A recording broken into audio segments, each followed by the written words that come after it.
السلام علیکم ورحمۃ اللہ وبرکاتہ۔ بسم اللہ والحمد للہ والصلاة والسلام علی رسول اللہ وعلی آلہ وصحبہ ومن والاه وبعد، فقال اللہ تبارک وتعالی والمؤمنون والمؤمنات بعضهم اولیاء بعض، صدق اللہ العظیم۔ ناظرین کرام، اللہ رب العزت کا بہت بڑا احسان و فضل ہے کہ اللہ رب العزت نے ہمیں رمضان کی ان مبارک راتوں میں زندہ رکھا اور ان راتوں میں عبادت کرنے کی ہمیں توفیق بخشی، اور ان راتوں میں اللہ کی قربت حاصل کرنے کے لیے ہر ممکن کوشش کرنے کی اللہ نے توفیق بخشی۔ ہم اللہ کے بارگاہ میں دعا کرتے ہیں کہ اللہ رب العزت ہماری محنتوں کو قبول فرمائے۔ آج جس موضوع پر مجھے گفتگو کرنی ہے وہ موضوع ہے صدقہ ایمان کی ایک علامت ہے، بلکہ یہ کہنا زیادہ درست ہوگا کہ صرف ایمان والے ہی صدقہ کر سکتے ہیں۔ جن کے دل میں نفاق ہے وہ ہرگز صدقہ نہیں کر سکتے۔ کفر کی ضد ہے اسلام، ایمان کی ضد ہے نفاق۔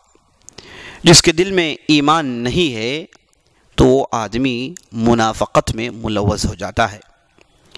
یہ بات ہمیں اچھی طریقے سے جان لینی چاہیے کہ صرف ایمان والا ہی اپنے پیسے، جسے اس نے محنت سے کمایا، رات چگنی محنت کر کے اس نے ان پیسوں کو جمع کیا، ان پیسوں کو اللہ کے لیے بغیر کسی ریٹرنز کے، بغیر کسی فائدے کے وہ کسی کو اٹھا کر دیتا ہے، تو یہ صرف ایمان والے سے ممکن ہے، کیونکہ کسی منافق سے چیز ممکن نہیں۔ تو صرف ایمان والے ہی اللہ کے راہ میں صدقہ کر سکتے ہیں۔ اسی لیے اللہ رب العزت نے قرآن میں ارشاد فرمایا والمؤمنون والمؤمنات بعضهم اولیاء بعض یأمرون بالمعروف وینہون عن المنکر ویقیمون الصلاة ویؤتون الزکاة ویطیعون اللہ ورسولہ اولئک سیرحمهم اللہ ان اللہ عزیز حکیم۔ مومن مرد اور مومن عورت یہ آپس میں ایک دوسرے کے طرفدار ہیں، ایک دوسرے کے دوست ہونے کے ساتھ ساتھ ان کی مدد کرنے والے ہیں۔ ان کا طریقہ اور ان کی صفات یہ ہے کہ یہ اچھائی کا حکم دیتے ہیں آپس میں اور برائی سے روکتے ہیں، نماز قائم کرتے ہیں، زکوٰۃ ادا کرتے ہیں، اللہ اور اللہ کے رسول کی اطاعت کرتے ہیں۔ یہ وہ لوگ ہیں جن پر اللہ رب العزت ان قریب اپنی رحمت نچھاور کرنے والا ہے۔ بلا شبہ اللہ رب العزت جاننے والا، حکمت والا ہے۔ یہ منافقین کی اوصاف اللہ رب العزت نے مومنین کی اوصاف کے بعد ذکر کیا۔ مومنین کے اوصاف میں آپ نے سنا کہ وہ اچھائی کا حکم دیتے ہیں، برائی سے روکتے ہیں، نماز قائم کرتے ہیں، زکوٰۃ ادا کرتے ہیں اور اللہ کے رسول کی اطاعت کرتے ہیں۔ لیکن منافقین کی جب بات آئی تو اللہ رب العزت نے کہا یقبضون ایدیہم، وہ اپنے ہاتھوں کو روک لیتے ہیں۔ اللہ کے راہ میں خرچ کرنا منافقین کے لیے ممکن نہیں۔ منافق کی عین صفت یہ ہے کہ وہ اللہ کے راہ میں خرچ نہیں کر سکتا۔ تو جو لوگ نفاق سے بچنا چاہتے ہیں، نفاق سے ڈرتے ہیں، انہیں چاہیے کہ اللہ کے راہ میں خرچ کر کے اپنے ایمان کا ثبوت دیں۔ اسی لیے نبی صلی اللہ علیہ وسلم نے ایک حدیث میں ارشاد فرمایا الصدقۃ برہان، الصدقۃ برہان، صدقہ دینا، اللہ کے راہ میں خرچ کرنا ایک بہت مضبوط دلیل ہے، ایک بہت مضبوط دلیل ہے۔ برہان کا اصل معنی یہ ہے کہ جو شعائیں سورج کے بالکل قریب ہوتی ہیں انہیں برہان کہا جاتا ہے۔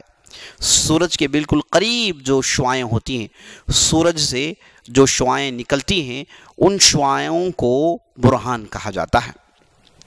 تو برہان کو دلیل کے طور پر عربی زبان میں استعمال کیا جاتا ہے۔ تو نبی صلی اللہ علیہ وسلم نے کہا صدقہ علامت ہے، صدقہ دلیل ہے۔ کس چیز کی دلیل؟ صدقہ دلیل ہے ایمان کی۔ جو آدمی اللہ کے راہ میں خرچ کرتا ہے وہ اپنے آپ کو مومن ثابت کرتا ہے۔ جو آدمی اللہ کے راہ میں پیسے نکالتا ہے یہ آدمی مومن ہوتا ہے۔ جو لوگ اللہ کے راہ میں خرچ نہیں کرتے ان کے دل میں نفاق ہوتا ہے، یہ لوگ مومن ہو نہیں سکتے۔ اسی لیے ہم قرآن کی دوسری آیتوں میں پڑھتے ہیں کہ اللہ رب العزت نے جہاں ایمان اور تقوی کا ذکر کیا وہاں اللہ کے راہ میں خرچ کرنے کا بھی ذکر کیا۔ وسارعوا إلى مغفرة من ربكم وجنة عرضها السماوات والأرض أعدت للمتقين الذين ينفقون في السراء والضراء والكاظمين الغيظ والعافين عن الناس واللہ يحب المحسنین۔ اللہ رب العزت نے ارشاد فرمایا کہ دوڑ لگاؤ، آپس میں مقابلہ کرو اللہ کی مغفرت حاصل کرنے کے لیے، اور اللہ کی جنت حاصل کرنے کے لیے بھی آپس میں دوڑ لگاؤ۔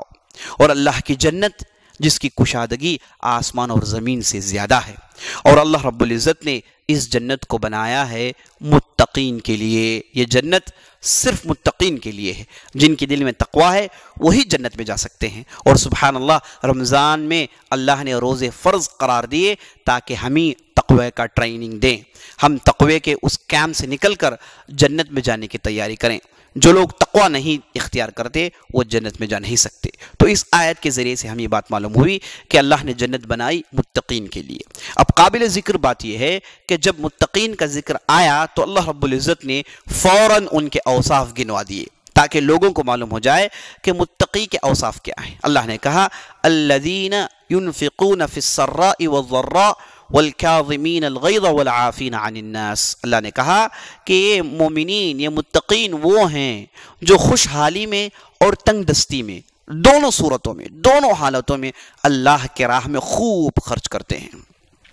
قابل ذکر بات یہ ہے کہ اگر آپ خوشحال ہیں، آپ کے پاس تجارت میں بہت زیادہ منافع ہوا تو آپ اللہ کے راہ میں دے رہے ہیں، یہ تو کوئی بڑی ایمان کی علامت نہیں، تقوی کی علامت نہیں، لیکن علامت یہ ہے کہ جب آپ تنگ دستی میں ہیں، دینے کے لیے پیسے نہیں، ایسی صورت میں اللہ کے راہ میں خرچ کریں تو یہ واقعی مومنین کی علامات ہے۔ اسی لیے ہم دیکھتے ہیں اس آیت میں اللہ نے کہا الذین ينفقون فی السراء والضراء، خوشحالی میں بھی اللہ کے راہ میں خرچ کرتے ہیں اور تنگ دستی میں بھی اللہ کے راہ میں خرچ کرتے ہیں، اور والکاظمین الغیظ، اور اپنے غصوں کو پی جانے والے ہیں۔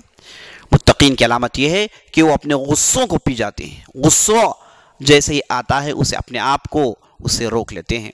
واللہ یحب المحسنین، اور اللہ رب العزت نے کہا کہ اللہ رب العزت ایسے احسان کرنے والوں کو پسند کرتا ہے۔ ہم جانتے ہیں کہ ایمان کے بعد کا درجہ احسان کا درجہ ہے، تو اللہ رب العزت نے تقوی کا ذکر کیا، اوصاف گنوائے، اور یہ بتایا کہ جب کوئی مومن، کوئی متقی ان اوصاف میں عمل کرتا ہے تو وہ درجہ احسان کو حاصل کر لیتا ہے، اور جب وہ درجہ احسان کو پہنچتا ہے تو اللہ کی محبت کا مستحق ہو جاتا ہے۔ اور جو آدمی اللہ کے محبت کا مستحق ہو جاتا ہے یہ آدمی ولی کہلاتا ہے، اور جب اللہ محبت کرنے لگتا ہے تو اللہ اس کا سننا، اس کا دیکھنا، اس کا پکڑنا، اس کا چلنا بن جاتا ہے، اور اس کی ہر مانگ کو اللہ رب العزت پوری کرتا ہے۔ تو رمضان کی ان راتوں میں ہمیں ایمان کا ثبوت دینا چاہیے، ہمیں اللہ کے راہ میں خرچ کر کے اپنے ایمان کو ثابت کرنا چاہیے۔ اور مومنین کا یہ شیوا ہوتا ہے کہ وہ ہمیشہ نفاق سے ڈرتے ہیں، نفاق سے بچنے کی ہمیشہ ان کی کوشش ہوتی ہے۔ مومنین کے سردار امیر المومنین عمر بن الخطاب رضی اللہ عنہ کتنے بڑے ایمان کے پہاڑ گزرے ہیں۔ ان کے تعلق سے آتا ہے کہ یہ عام طور پر حذیفہ بن یمان کے پاس جاتے اور جا کر کہتے کہ اے حذیفہ، تمہارے پاس منافقین کی جو فہرست ہے آپ اللہ کے لیے بتائیں کہ اس فہرست میں میرا نام تو نہیں ہے۔ حذیفہ بن یمان تعجب سے کہتے ہیں کہ عمر بن خطاب اور نفاق یہ کیسے ممکن ہے؟ لیکن عمر بن خطاب بار بار ان سے پوچھا کرتے تھے۔ اس سے یہ بات معلوم ہوئی کہ مومن نفاق سے ڈرتا ہے، مومن منافق نہیں بننا چاہتا ہے، ایمان میں آنے کے بعد دوبارہ نفاق جیسے کفر میں جانا نہیں چاہتا ہے۔ تو عزیز دوستو، ماؤں، بہنوں اور خواتین اسلام، رمضان کی ان مبارک راتوں میں اور رمضان کے ان مبارک دنوں میں ہمیں اللہ کے راہ میں خرچ کر کے ایمان کا ثبوت دینا ہے۔ اقول قولی هذا واستغفر الله لي ولكم ولسائر المسلمين من كل ذنب وخطيئة فاستغفروه إنه الغفور الرحيم، وصلى الله على نبينا محمد وعلى آله وصحبه أجمعين۔